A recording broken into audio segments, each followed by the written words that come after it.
நிலை வாழ்வை நோக்கி தவக்காலத்தின் 33ஆம் நாள் தியானம். கிறிஸ்துவில் புதுவாழ்வு. எசேக்கியேலின் காட்சி. ஆண்டவரின் ஆற்றல் பெற்று ஆவியானவரினால் நிரப்பப்பட்ட எசேக்கியேல் பள்ளத்தாக்கு நடுவில் நடத்தப்பட்டார். அங்கு உலர்ந்த எலும்புகள் அவை உயிர் அடைய முடியுமா? இதுதான் இஸ்ரவேலின் நிலை.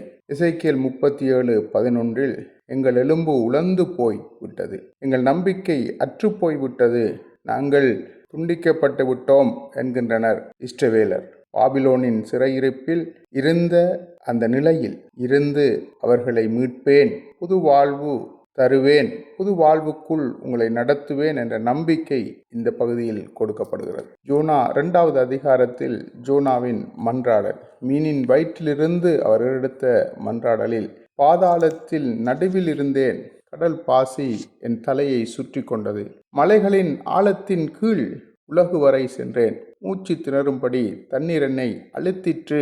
மரணத்தின் கொடிய நிலை.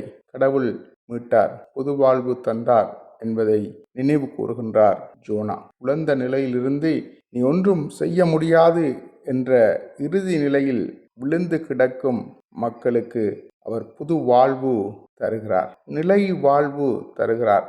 வாழ்விற்குள் லாசருவை ஆண்டவர் இயேசு கொண்டு வருவதை இன்றைய நற்செய்தி நமக்கு தருகிறது. அதை அவர்கள் அனுபவித்தார்கள். அவரின் சகோதரிகள், சூழ்ந்திருந்த மக்கள் அதை உணர்ந்து கொண்டார்கள். கல்லறை திறக்கப்பட்டது, வெளியே வா என்கிறார் இயேசு.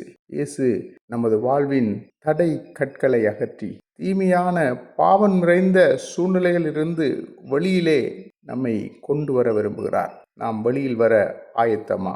தனது ரோம நிருபத்தில் பவுல் அப்போஸ்தலன் ஊன் இயல்பின் பிடியிலிருந்து விடுபட்டு கிறிஸ்து இயேசுவில் இணைந்திருக்க நம்மை அழைக்கிறார். ஏற்புடைமை பற்றியே அவர் பேசுகிறார். கடவுளுக்கு ஏற்றவை எவை?